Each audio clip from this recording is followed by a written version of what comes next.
Pentru un minut scurt, imaginați-vă spunând două cuvinte care, atunci când sunt spuse cu sensul corect, au capacitatea de a schimba complet situația financiară.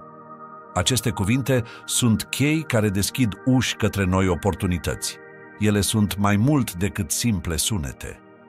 Vă cerem să investigați cum aceste cuvinte ar putea fi începutul unei călătorii către bogăție și abundență. Puterea cuvântului este recunoscută ca un factor transformator în filozofia budistă. Cele două cuvinte simple, dar semnificative, sunt Eu sunt. Acestea vă permit să vă programați viitorul în plus față de descrierea stării divisivii existente. În domeniul mindfulness și budism, conceptul de Eu sunt este activ, deoarece este recunoscut că viețile noastre sunt o reflectare directă a afirmațiilor noastre cele mai profunde. Împreună să explorăm modul în care punerea acestor fraze în folosință bună ar putea schimba drastic situația financiară. Mulți oameni se întreabă cum un lucru atât de simplu ca două cuvinte poate avea un impact atât de profund asupra vieții cuiva. Cu toate acestea, lucrurile care contează cu adevărat sunt rutina consecventă pe care o urmăm în viața noastră de zi cu zi. Asigurați-vă că nu pierdeți mai mult de acest tip de lucruri, asigurați-vă că vă abonați la canalul de aici și porniți alertele. Efectul observatorului, o idee fascinantă care spune că viziunea noastră asupra realității o afectează direct, este în centrul fizicii cuantice. Aplicând această idee situației noastre financiare, vedem că așteptările și convingerile noastre influențează foarte mult modul în care realitatea noastră financiară apare. Aici, sinergia dintre spiritualitate și știință ne oferă o armă puternică atât pentru dezvoltarea financiară, cât și pentru cea personală. Imaginați-vă că fiecare idee pe care o aveți cu privire la bani este un observator în domeniul cuantic, cu capacitatea de a aduce orice număr de posibilități la o concluzie definitivă. Începem să sculptăm un viitor financiar mai prosper, transformând în mod intenționat aceste așteptări și credințe în afirmații care sunt abundente și înălțătoare. Cu această înțelegere, putem folosi așteptările și cunoștințele noastre pentru a atrage abundența pe care o dorim. În ciuda diferențelor lor aparente, fizica cuantică și budismul au o înțelegere surprinzător de similară a cosmosului. Budismul învață că totul este interconectat și că gândurile noastre afectează direct lumea materială. Această lecție este în concordanță cu constatările fizicii cuantice, care arată că observațiile și intențiile noastre afectează particulele mai mici. Aceste concepte ne ajută să dobândim o mai bună înțelegere a modului în care propriile noastre gânduri și credințe afectează atât circumstanțele noastre financiare, cât și sănătatea și bunăstarea emoțională. Putem începe să vedem situația noastră financiară ca pe ceva ce putem influența pozitiv prin scopul nostru conștient, mai degrabă decât ceva care este fixat și determinat de cauze externe, prin incorporarea ideilor cuantice și budiste în viața noastră de zi cu zi. Chiar și așa, Eu sunt este o declarație de identitate care merge dincolo de cuvinte. Noi construim și proiectăm cuvintele Eu sunt în cosmos pentru a exprima cine suntem și ce dorim să facem. Spunând sunt prosper, este o modalitate de a descrie o stare de lucruri și de a aduce o realitate tangibilă. Aceste afirmații creează o vibrație care atrage lucrurile pe care le afirmăm în viața noastră, iar în practica mindfulness, ele sunt văzute ca acte de încredere în univers și în noi înșine. Putem îmbunătăți aspirațiile noastre pentru viața noastră și imaginea noastră de sine folosind în mod deliberat aceste afirmații. Aceasta implică într-adevăr experiență și de a face în conformitate cu ceea ce spunem, nu doar spunând cuvinte goale din nou și din nou. Deoarece transformarea nu poate avea loc fără această coerență între cuvinte și fapte, Eu sunt este un instrument eficient atât pentru dezvoltarea financiară, cât și pentru cea personală. Ideile noastre, sentimentele și cuvintele pe care le folosim trebuie să fie în armonie pentru ca cuvintele să se prezinte cu adevărat în schimbare semnificativă. A pretinde a fi bogat, dar adăposti îndoieli sau temeri cu privire la starea ta financiară în interiorul, ar putea provoca sentimente discordante care obstrucționează sau distorsionează realizarea dorințelor tale. Prin practicarea mindfulness, putem monitoriza și modula mai bine gândurile și sentimentele noastre pentru a se alinia cu afirmațiile noastre. Ne putem elibera să ne actualizăm obiectivele în lumea materială prin practicarea coerenței interne. Este nevoie de timp pentru a finaliza această procedură. Consecvența, răbdarea și practica sunt cele mai importante. Atunci când stabilim așteptări rezonabile și o stare emoțională bună pentru aspirațiile noastre, creăm mediul perfect pentru ca universul să lucreze în favoarea noastră. Cu toate acestea, exact cum poate mindfulness schimba circumstanțele tale financiare? Deoarece practica mindfulness ne ajută să trăim în momentul prezent cu conștientizare și acceptare, este un instrument puternic pentru a schimba realitatea noastră financiară. Putem crește gradul de conștientizare a deciziilor noastre financiare de zi cu zi, a atitudinilor noastre legate de bani și a modelelor noastre de cumpărare prin integrarea conștiinței în practicile noastre financiare. Prin ridicarea conștiinței noastre, putem identifica modelele care ne limitează potențialul de prosperitate și putem lua măsuri intenționate pentru a le schimba.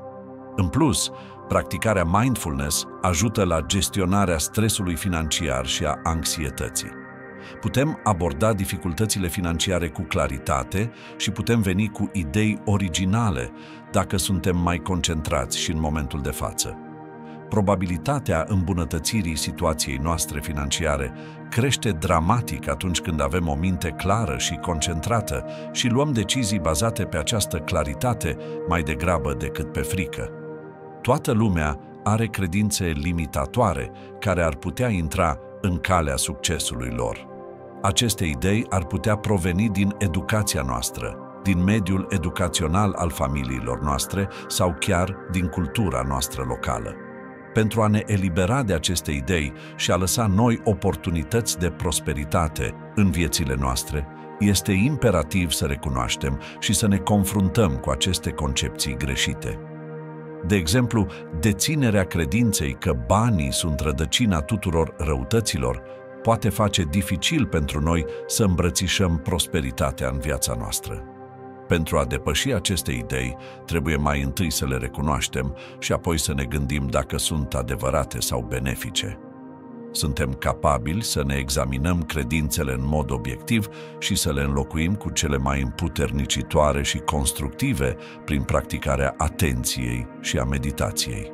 Această ajustare îmbunătățește nu numai situația noastră financiară, ci și standardul nostru general de viață, permițându-ne să conducem vieți mai fericite și mai independente.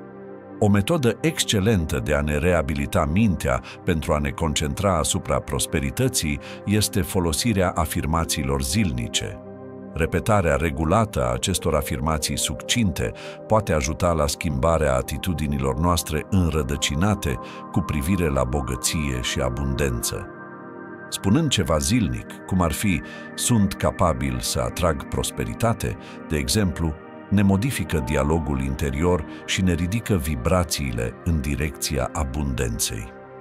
Declarațiile trebuie să fie clare, afirmative și livrate cu convingere pentru a fi eficiente. Este imperativ ca tu să crezi cu adevărat ceea ce spui. Simțirea realității acestor afirmații în ființa voastră este mai vitală decât să le scrieți, să le repetați sau să meditați asupra lor. Prin implicarea în această rutină, veți putea să vă concentrați asupra obiectivelor divisii financiare și să profitați de șansele necesare. Puteți să le conectați la alte rutine zilnice sănătoase, cum ar fi antrenamentul, citirea sau chiar grădinăritul, unde corpul este ocupat cu sarcini de calmare și îndeplinire, iar mintea poate sta pe afirmații. Printr-o mai mare penetrare subconștientă, afirmațiile au un efect mai puternic asupra realității voastre datorită acestei integrări. Revizuirea și revizuirea în mod regulat a afirmațiilor dumneavoastră este esențială. Declarațiile DVC trebuie să fie actualizate pentru a reflecta noua DVC atitudine și obiective atunci când circumstanțele și obiectivele DVC se schimbă. Acest lucru crește semnificația declarațiilor DVC și vă permite să urmăriți progresul, ceea ce vă consolidează voința și impulsul pentru a vă atinge obiectivele financiare. Pe scurt, afirmațiile sunt un instrument dinamic care necesită întreținere și modificare continuă pentru a-și optimiza capacitatea de a aduce succesul pe care îl căutați.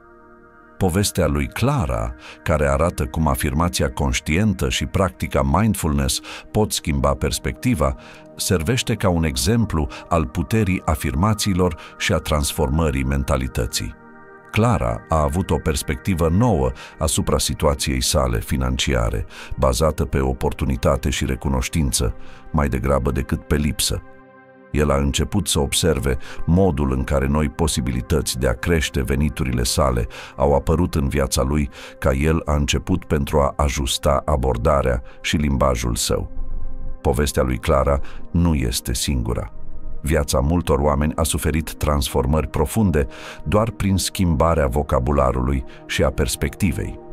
Aceste mărturii încurajează oamenii să înceapă propriile lor călătorii de transformare financiară, consolidând în același timp încrederea noastră în convingerea cuvintelor noastre.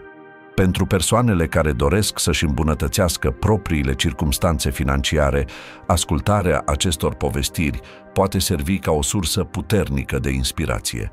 În cele din urmă, trebuie să combinăm cuvintele cu faptele dacă dorim să experimentăm adevărate bogății.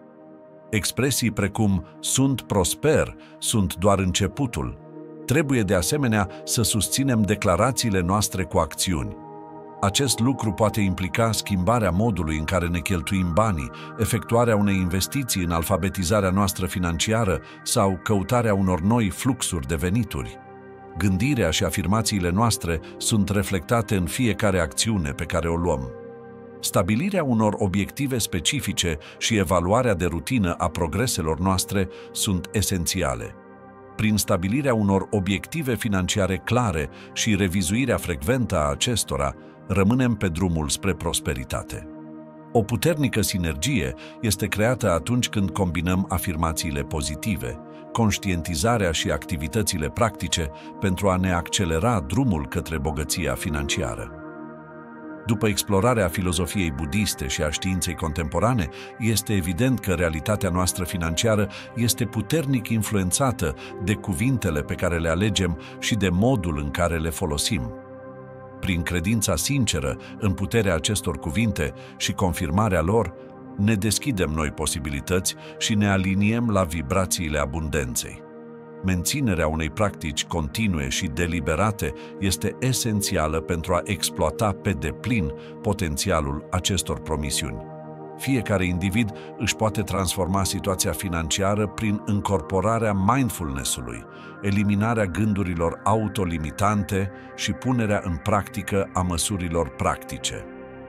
Acceptarea acestor două declarații ca Evanghelie în viața ta va schimba nu numai situația ta financiară, ci și întreaga ta vitalitate, care va pătrunde în toate domeniile vieții tale. Toată lumea poate face acest lucru pe acest drum spre abundență. Spunând "eu sunt", puneți bazele unui viitor fericit. Ești pregătit să faci această mișcare și să te uiți cum viața ta se schimbă? Vă rugăm să lăsați un comentariu mulțumire mai jos dacă vă place acest tip de lucruri.